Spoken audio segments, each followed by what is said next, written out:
Hello and welcome. This is the introduction to my beginner's watercolor series of videos.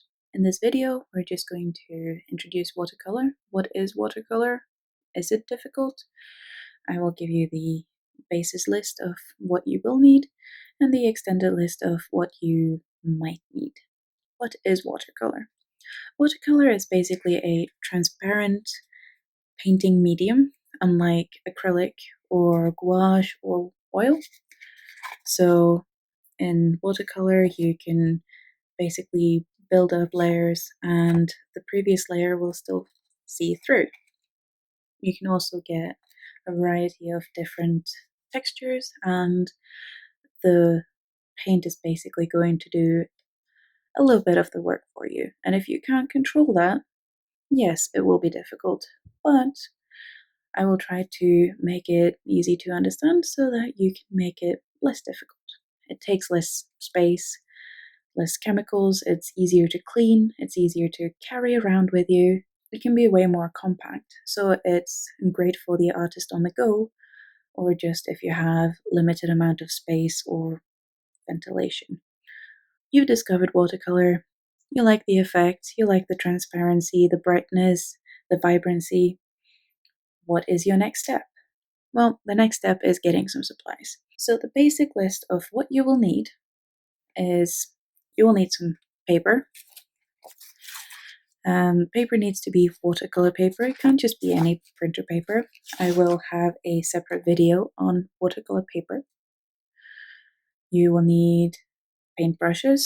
They don't have to be the best out there or anything like that, but you will need some paintbrushes. Now, for the beginning, you might want to just use some that you've got laying around. Later on, you might want to invest in some that are actually made for watercolor, but you don't have to get that high end of the spectrum of, the best of the best.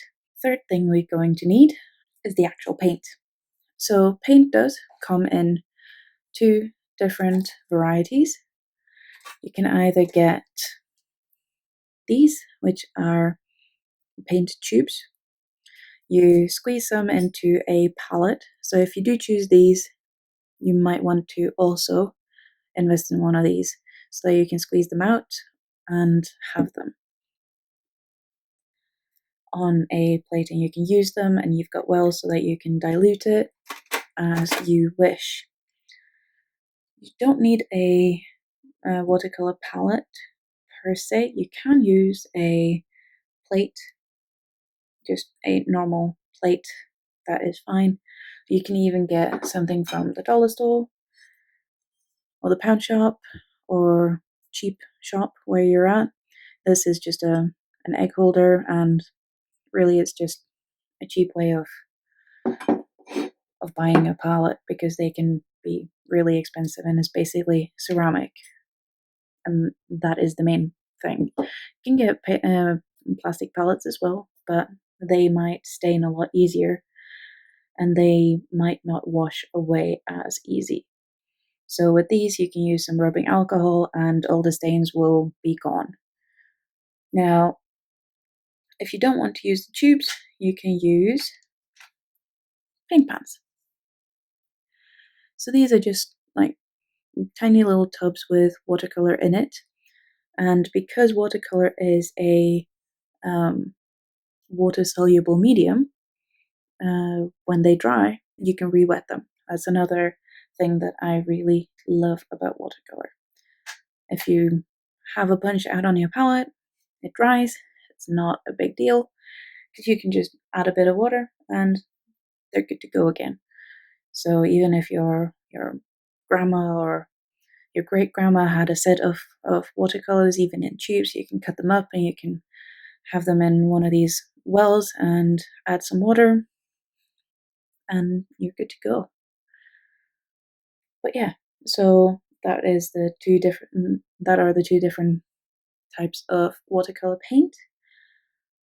Now, I will go into more pigment information, more color information, and all these things a bit later on in another video, separate. Another thing that you will need is a water container. Now, you have a water container, but now we're going to the extended list. And first thing I would extend on another water jar. So the idea here is that you use your paint. Don't worry, this is dry. This is dry. Everything is dry, except for the water, of course. But yeah, you have your paintbrush, and you have some paint on your paintbrush, and you paint what you would need to paint, and you need to switch colors. If you have something that you can rinse your brush in, and then you can get some clean water on your brush to then pick up a new color, that will keep them from being muddy on the paper, and rather keeping it muddy in that one jar, and you can have this as your clean jar. Now, this has been used a lot, and you can see how this is very, very dark. And if I was to put my brush in it and paint with just water, it would definitely stain the paper in this murky purple color. But this is basically almost clean, and it's just easier. You don't have to swap out your water very often. And if you have bigger jars, you need to do it even less often. So I'm lazy. I do it that way. The next thing on the extended list would be a pencil and an eraser. Now, you could use a normal eraser, but don't scrub the paper with it. If you're going to use a pencil and an eraser, please use a putty eraser, a kneaded eraser. This is a kneaded eraser, and you can basically dab it on, or you can like wiggle it back and forth. And at that point, you basically do this. You don't do this. You just wiggle it back and forth.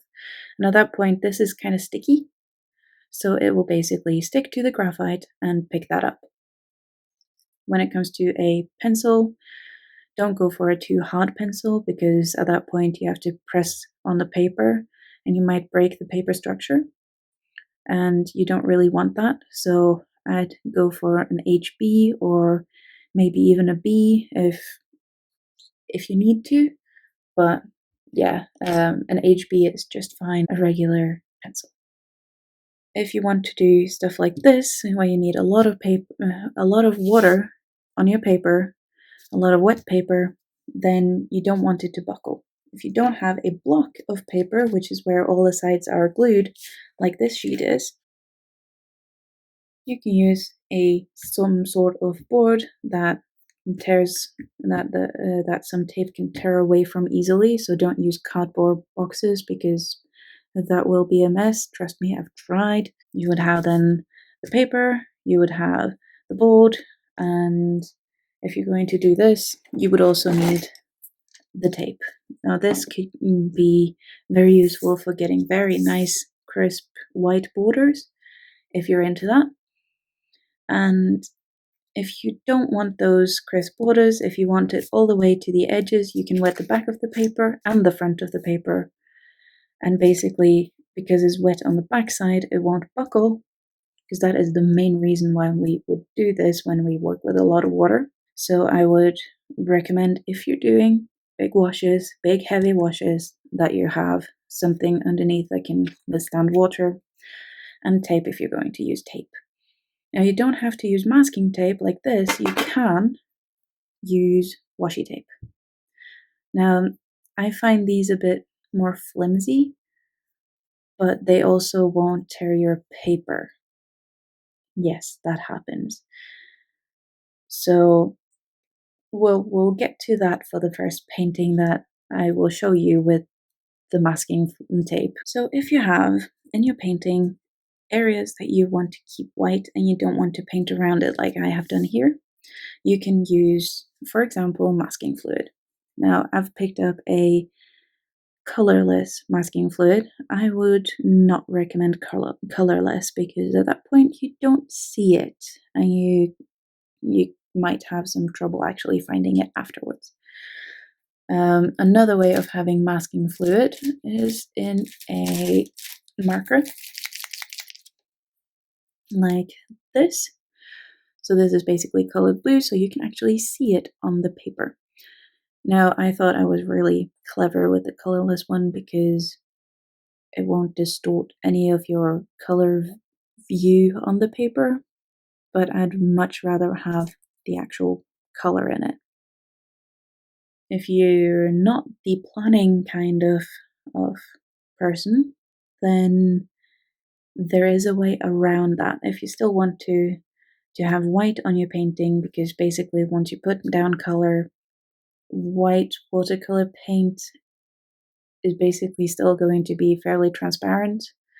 So there's a few ways of getting around this. One way of getting around it would be having some gouache, and if you want something really dark, really black, if you're painting a silhouette or something like that, again, the black watercolor might not be quite as dark as you would like it, so a black gouache might help you in those situations as well.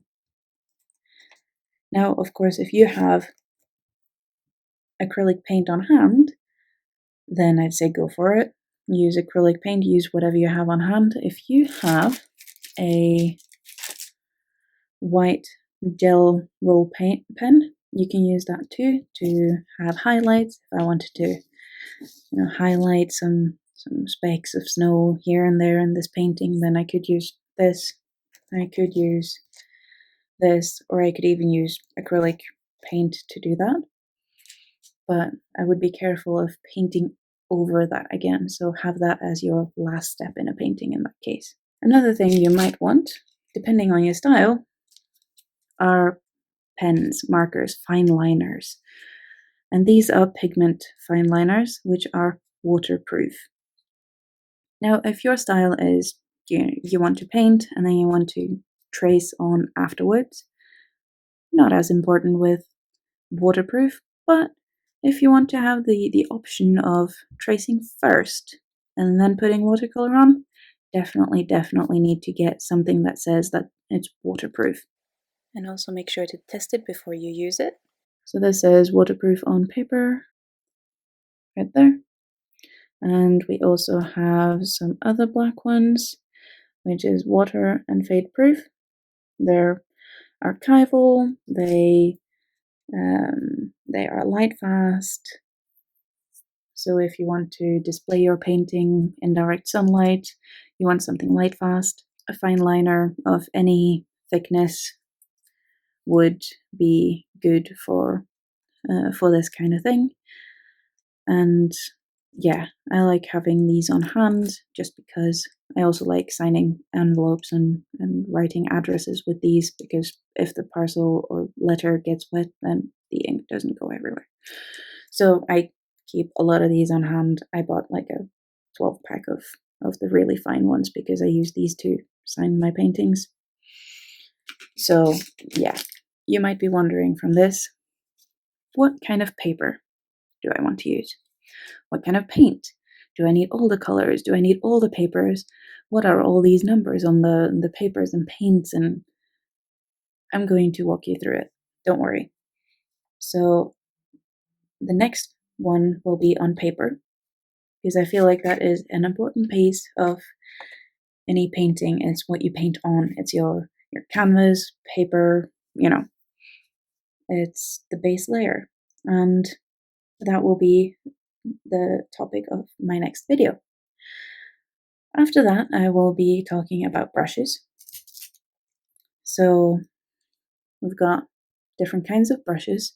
I will walk you through different brushes and what you might want. But again, if you have some lying around, you can play around with that. And last of all, I'm going to talk about the main thing, which is paint. Now, when it comes to paint, there's a lot to cover. So we're going to take it a step at a time and deal with these three important parts in separate videos. Thank you so much for watching. I hope this was helpful, and I promise that the next few videos will be even more helpful. If you want to get a notification when the next video is out, then please do hit that subscribe button and push the bell button if you want to actually get that notification. And if you did like this video, please do give it a thumbs up so that I know that this is actually interesting for you. And until next time, I'll see you later.